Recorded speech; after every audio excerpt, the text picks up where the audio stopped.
یہ اطمینان کا پہلا درجہ ہے۔ پھر یہ اطمینان بڑھتا ہی رہے گا جیسے جیسے اللہ کی صفات کی آیتیں کانوں میں پڑتی رہیں گی۔ آگے سکون کے بے شمار درجے ہیں۔ یہ سکون ایمان کی جڑوں کی جڑ ہے جس پر ایمان کی عمارت کھڑی کی گئی ہے۔ پھر انسان عالم برزخ کی خبروں اور موت کے بعد زندگی کے حالات سے مطمئن ہو جاتا ہے جیسے وہ ان سب کو اپنی آنکھوں سے دیکھ رہا ہے۔ یقین کی سچائی، یہی یقین کی سچائی ہے جس سے اللہ تعالیٰ نے اہل ایمان کو متصف فرمایا۔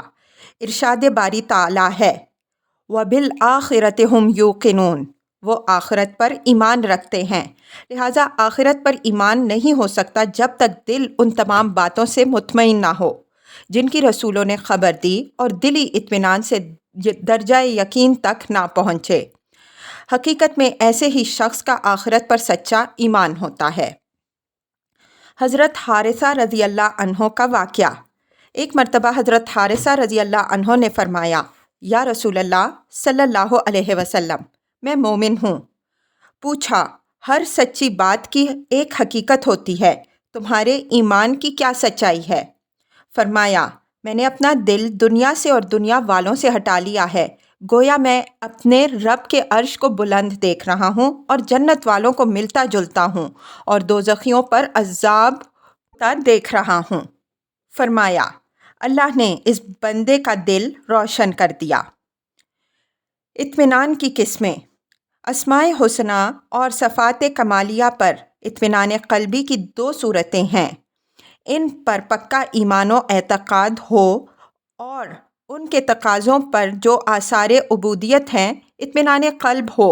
مثال کے طور پر تقدیر کا یقین و اعتقاد ہو اور تقدیر کے تقاضوں پر جن کے ہٹانے کا بندوں کو حکم نہیں اور نہ ہٹانا ان کے بس کی بات ہے۔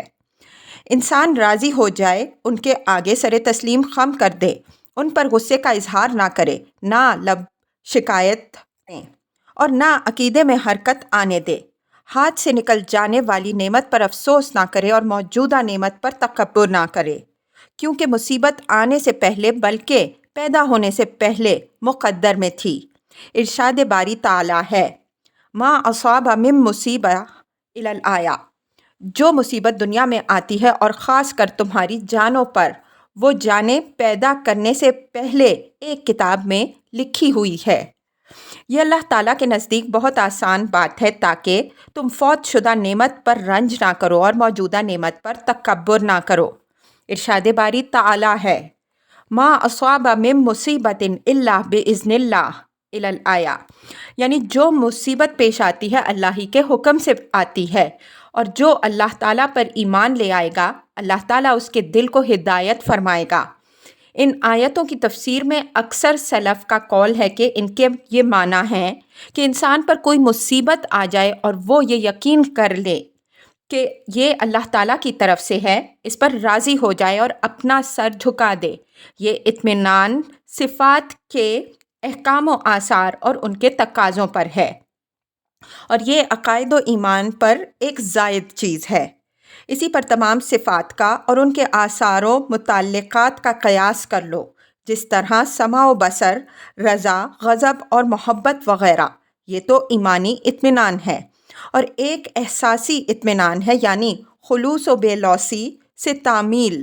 ارشاد باری تعالیٰ سے دل کو سکون حاصل ہو کہ اپنے ارادے کو یا خواہش کو یا تقلید کو اللہ کے حکم پر مقدم نہ کرے اور ایسے شبہ کے پاس بھی نہ جائے جو اللہ تعالیٰ کے حکم سے ٹکرائے، اور ایسی خواہش پوری نہ کرے جو اس کے حکم کے مخالف ہو، بلکہ اگر اس قسم کی کوئی بات پیدا بھی ہو تو اسے وسوسہ کی جگہ اتار دے اور خیال کرے کہ اس سے تو یہ بہتر ہے کہ میں آسمان سے زمین پر گر جاؤں۔ یہ خیال، جیسا کہ رحمت للعالمین صلی اللہ علیہ وسلم نے فرمایا، صریح ایمان ہے۔ اس ایمان کی نشانی یہ ہے کہ گناہ کی بے چینی اور بے قراری سے ہٹ کر توبہ کے سکون و مٹھاس اور مسرت کی طرف آ جائے۔ اس سلسلے میں یہ سوچ کر آسانی ہوگی کہ یہ لذت و حلاوت اور فرحت و سرور کا صحرا توبہ کے سر ہے۔ اس کی پہچان اسی کو ہوتی ہے جو دونوں باتوں کا ذائقہ چکھ چکا ہو اور اس کے دل پر دونوں کے آثار ظاہر ہو چکے ہوں۔ اس لیے توبہ سے وہ سکون حاصل ہوتا ہے جو گناہ کی بے چینی کے مقابلے پر ہے۔ اگر گناہ گار اپنا دل جھانک کر دیکھے تو اس میں خوف، بے قراری، الجھن اور پریشانی وغیرہ پائے گا۔ بے شک غفلت و شہوت کے نشے نے ان پر پردہ ڈال رکھا ہے۔ یاد رکھو، ہر شہوت کا ایک نشہ ہوتا ہے جو شراب کے نشے سے زیادہ ہوتا ہے۔ اسی طرح غصے کا نشہ شراب کے نشے سے بڑھا ہوا ہے۔ اسی لیے عشق، عاشق اور غصے میں بھرا ہوا انسان ایسے کام کر گزرتا ہے جو شرابی نشے نہیں کرتا۔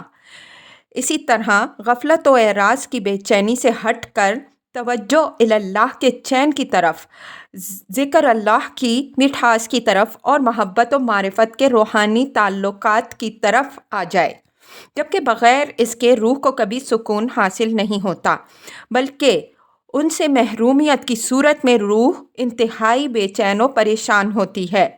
مگر اب تو غفلت کے پردے پڑے ہوئے ہیں۔ جب یہ پردے اٹھیں گے تو روح کی بے چینی ظاہر ہو جائے گی۔ ایک لطیف اشارہ کرنا اس مقام پر ضروری ہے تاکہ قارئین محظوظ ہوں۔ وہ یہ کہ اللہ تعالیٰ نے انسان کے ہر عضو کو ایک کمال دیا ہے۔ اگر وہ کمال اسے حاصل نہ ہو تو اسے بے چینی و بے قراری رہتی ہے۔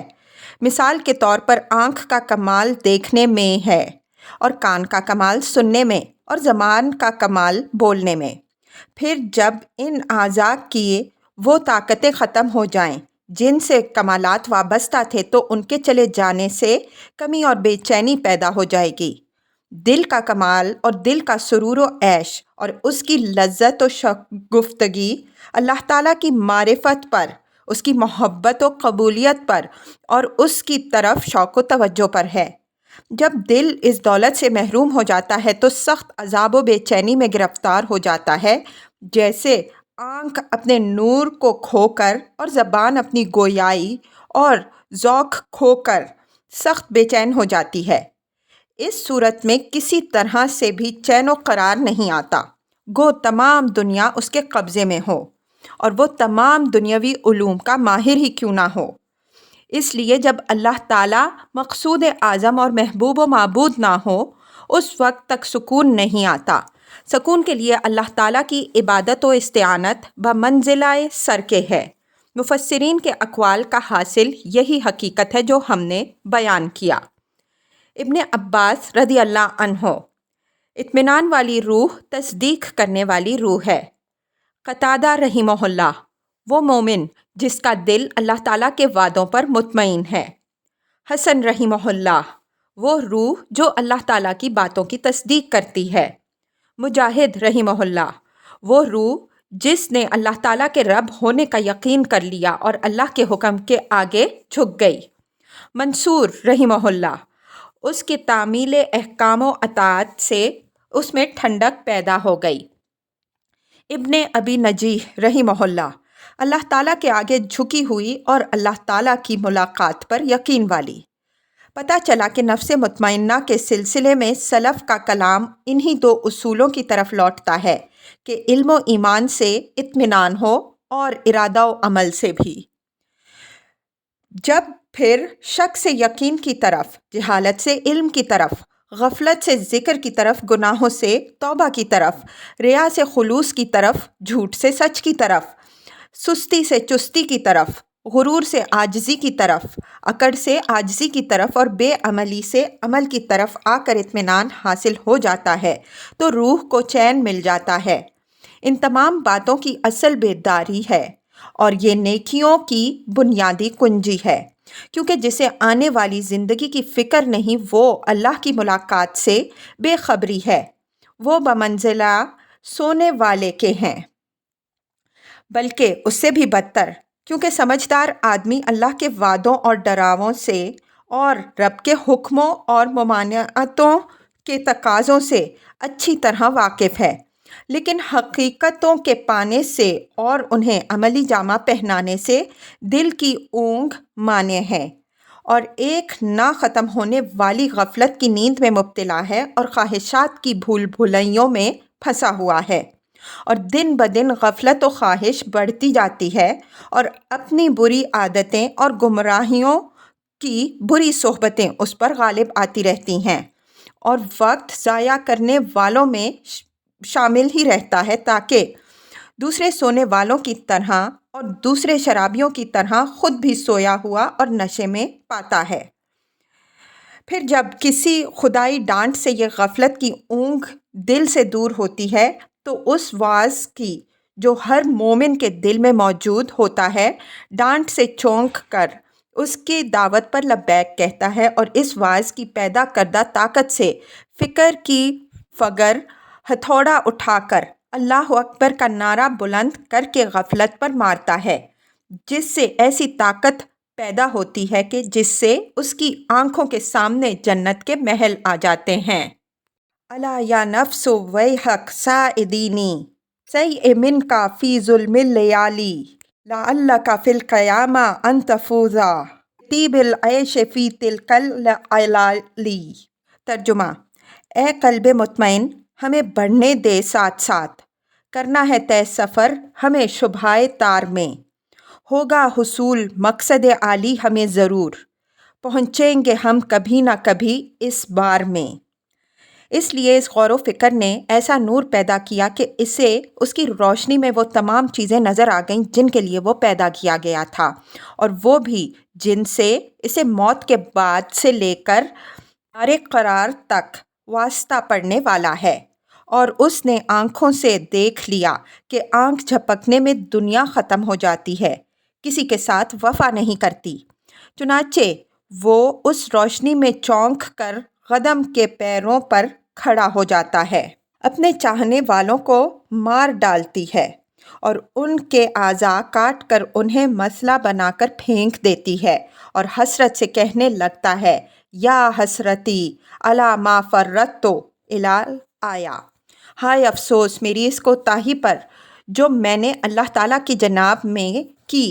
پھر باقی بیش قیمت زندگی میں اپنے نقصان کی تلافی پر پل جاتا ہے کہ آخرت کے جذبے کو جسے مار چکا تھا زندہ کر سکے، اپنی غلطیوں پر 8 آنسو رو کر ان کی تلافی کر سکے، اور زندگی کے باقی وقتوں کو غنیمت سمجھ کر جو کچھ دوڑ دھوپ کی جا سکے کر لے، ورنہ خدا نخواستہ اگر یہ وقت بھی ہاتھ سے نکل گیا تو صرف کف افسوس ملنے کے سوا رہ کیا جائے گا۔ پھر اس بیداری کی روشنی میں اسے اپنے رب کی نعمتوں کی اپنے اوپر ریل پیل دکھائی دیتی ہے کہ نطفے سے لے کر اب تک دن رات رب کی نعمتوں میں پرورش پاتا رہا ہے، اگر ان نعمتوں کو گننا چاہے تو گن بھی نہیں سکتا۔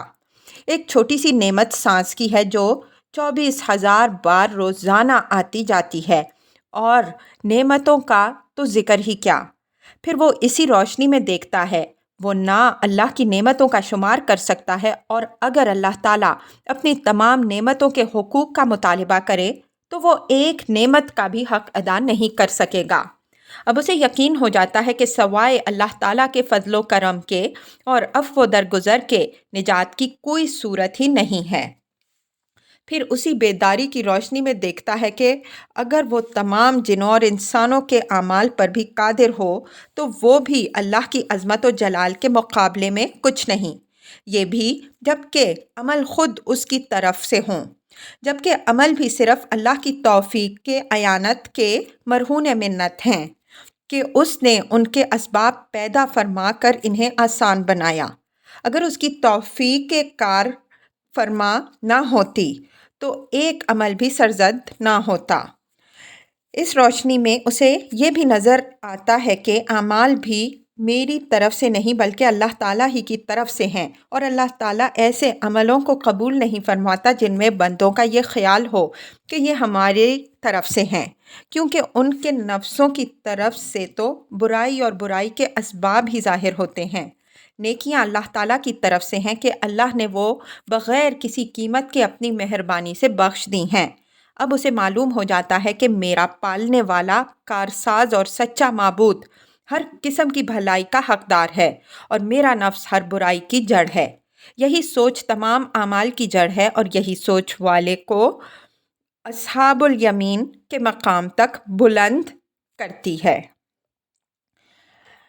پھر اس بیداری کی روشنی میں اس کے لیے ایک اور بجلی چمکتی ہے، جس کی روشنی میں اسے اپنی برائیاں، اپنے عملوں کی خرابیاں، اپنے جرائم اور اپنے گناہ کے کس طرح میں نے اللہ کی حرمتوں کے پردے پھاڑے اور کیسی کیسی حق تلفیاں کیں نظر آتے ہیں۔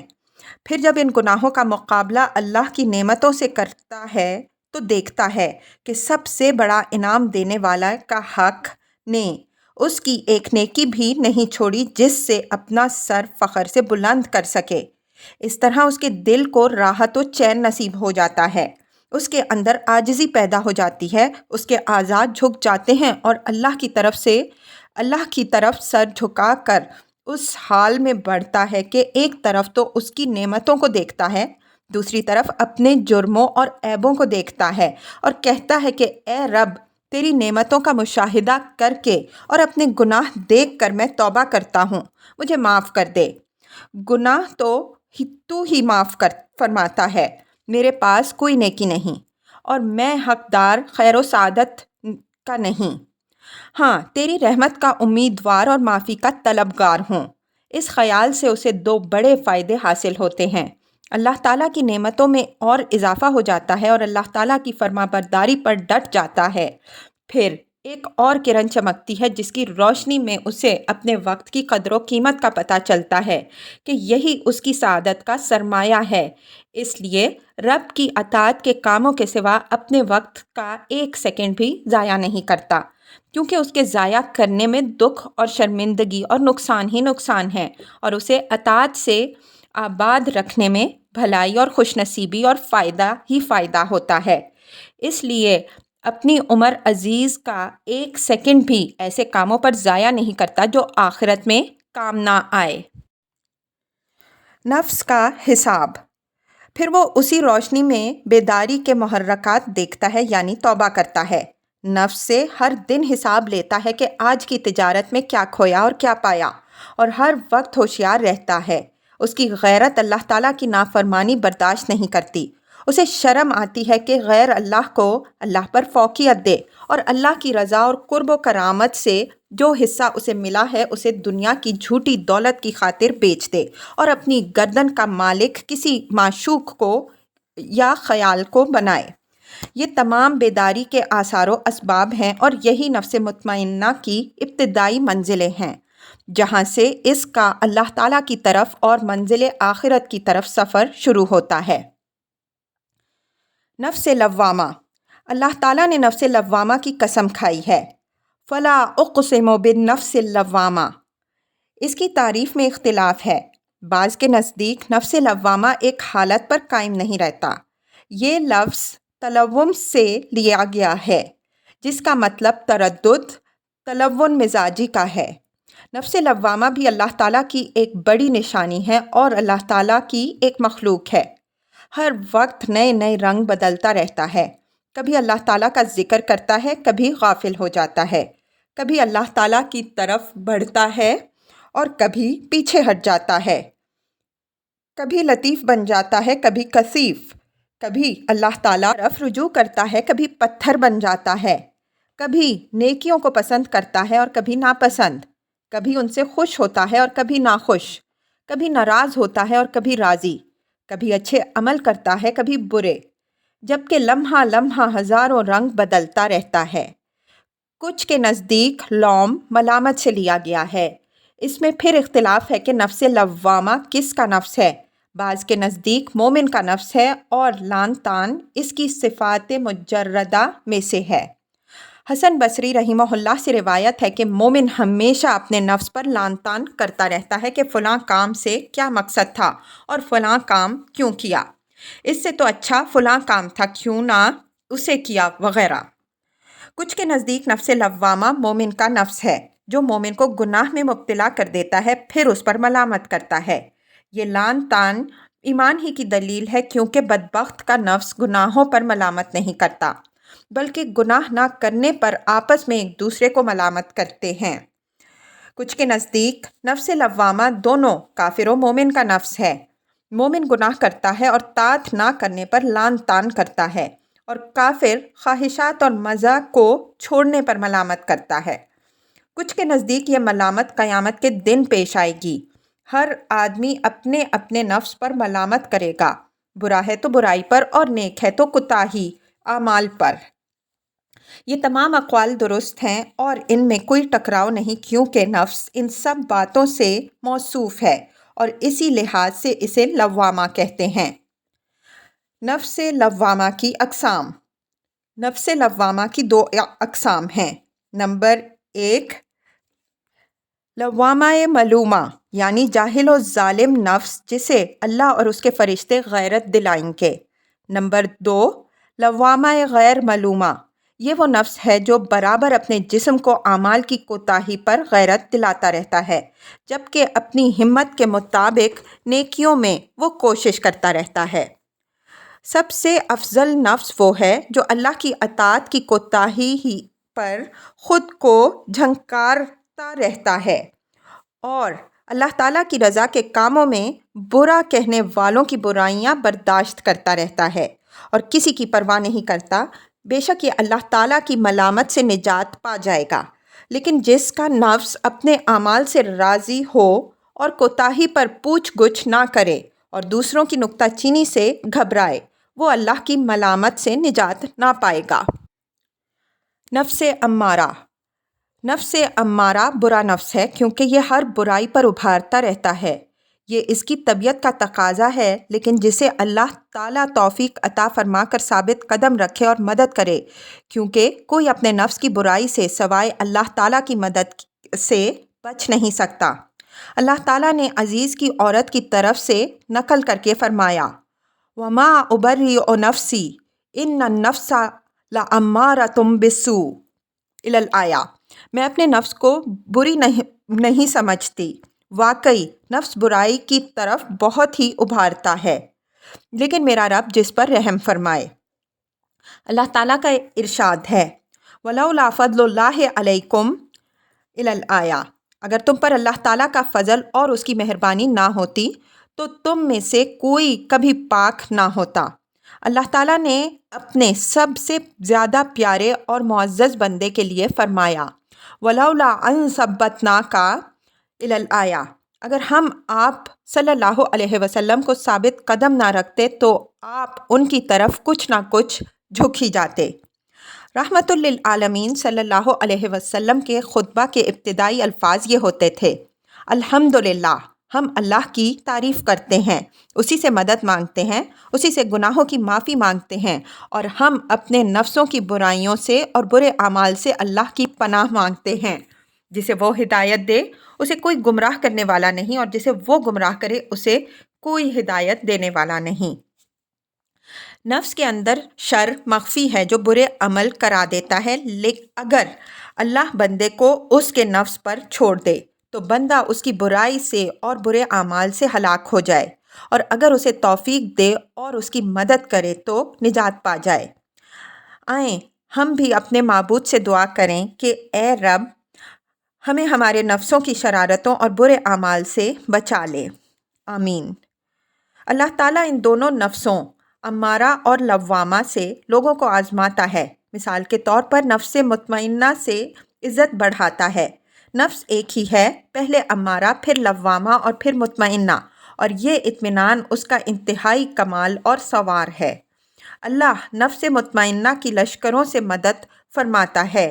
اس نے اس کا ساتھی ایک فرشتے کو بنا دیا ہے جو لگاتار اس کے ساتھ رہتا ہے، اسے سیدھا رکھتا ہے، اس میں سچ ڈالتا رہتا ہے اور سچائی کی طرف مائل کرتا رہتا ہے، اور اس کی حسین و جمیل صورت دکھاتا رہتا ہے اور غلطی پر ڈانٹتا رہتا ہے، اسے نفرت دلاتا رہتا ہے اور اس کی ڈراؤنی اور بری صورت دکھاتا رہتا ہے، اور قرآن مجید کی تلاوت، اذکار اور نیک اعمال پر مدد کرتا رہتا ہے، اور ہر طرف سے نیکیوں کے وفد اور توفیق کے سپاہی اس کے پاس آتے رہتے ہیں، اور انہیں قبول کرنے اور اللہ کا شکر ادا کرنے سے اس کی مدد میں اضافہ ہوتا رہتا ہے۔ اب وہ نفس امارہ سے ہمت کے ساتھ جنگ کر سکتا ہے۔ اس کے لشکروں اور ملک کا بادشاہ ایمان و یقین ہے، اور تمام اسلامی لشکر اس کے جھنڈے تلے ہے اور اس کی طرف دیکھ رہا ہے۔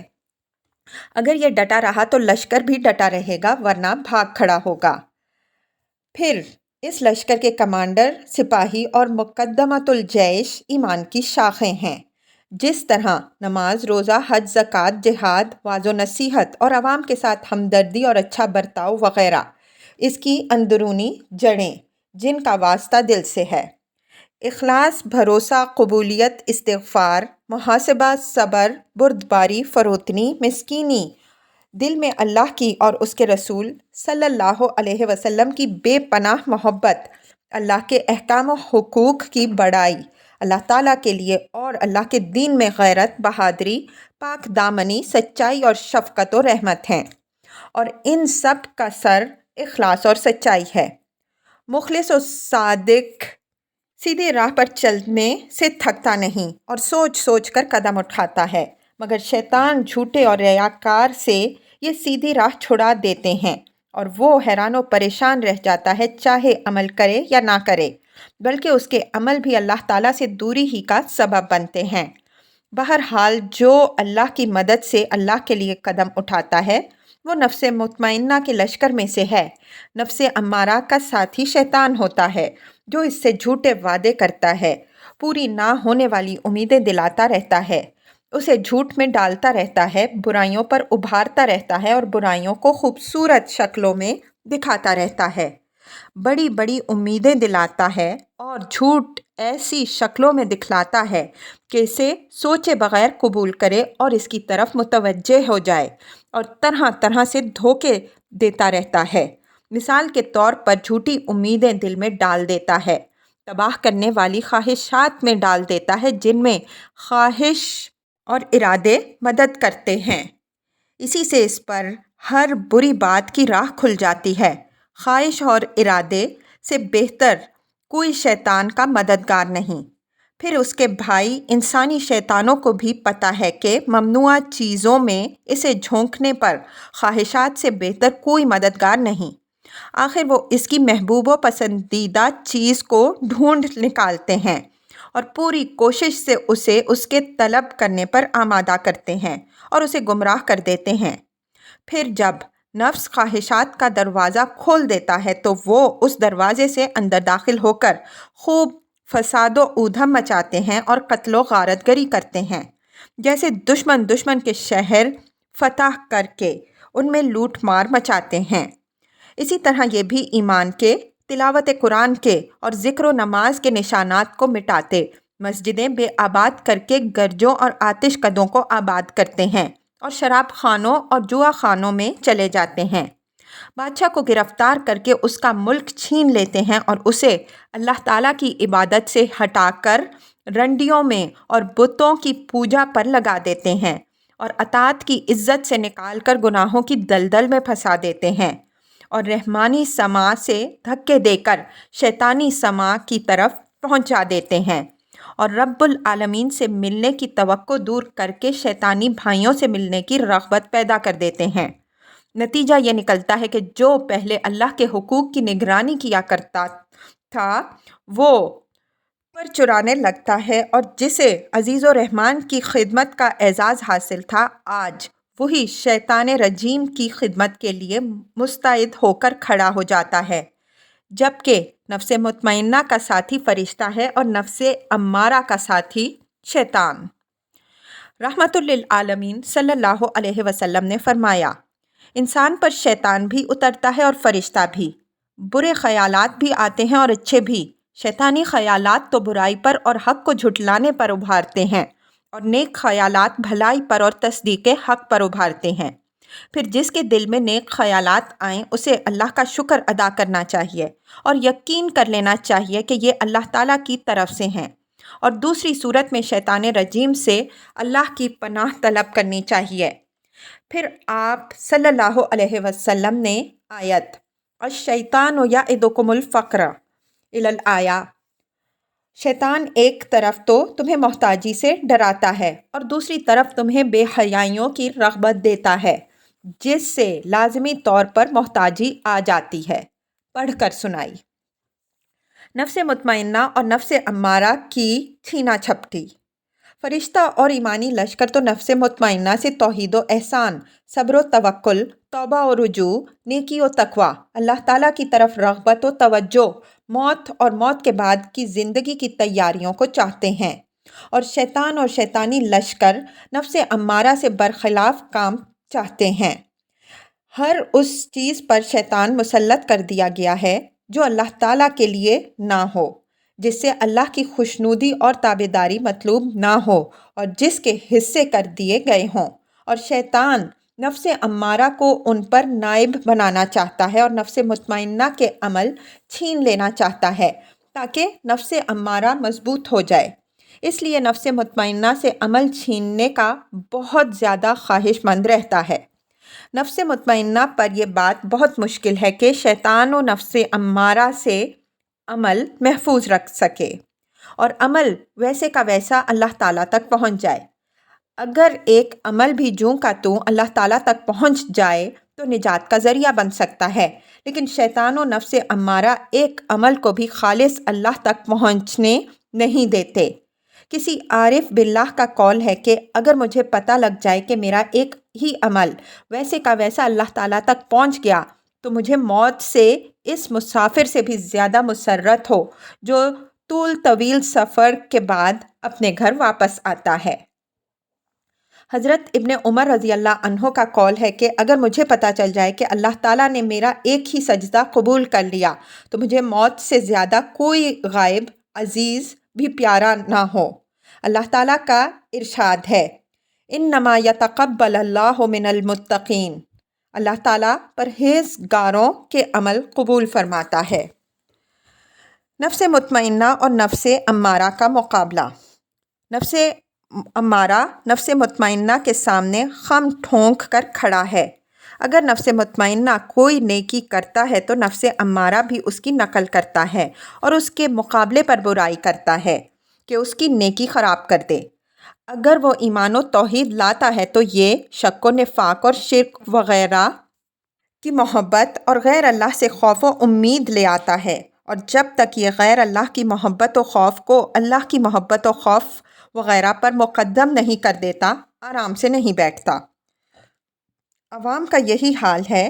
جب کوئی خالص اتباع رسول کا عمل پیش کرتا ہے تو یہ لوگوں کے خیالات و اقوال کو وحی پر مقدم کیے بغیر نہیں رہتے اور ایسے غلط تصورات ڈالتے ہیں جن سے کمال اتباع رسول میں رکاوٹ پیدا ہو۔ سنت کو تمام حالات میں پنج نہ بنایا جائے اور لوگوں کے خیالات کی طرف کچھ نہ کچھ رجحان ہو جائے، اس لیے ان دونوں کے درمیان جنگ کا سلسلہ جاری رہتا ہے۔ فتح اسی کو حاصل ہوتی ہے جس کی اللہ تعالیٰ معاونت فرماتا ہے۔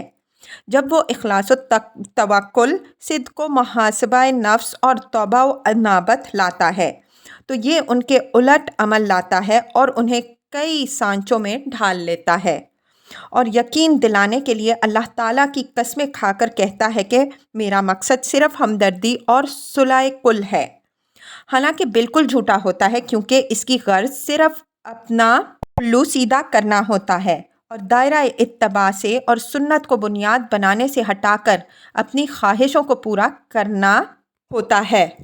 اللہ کی قسم، اتباع سنت کے دائرے سے نکلنا خواہش و رائے کے قید خانے میں پھنس جانا اور تنگی و تاریکی اور وحشت میں گرفتار ہو جاتا ہے۔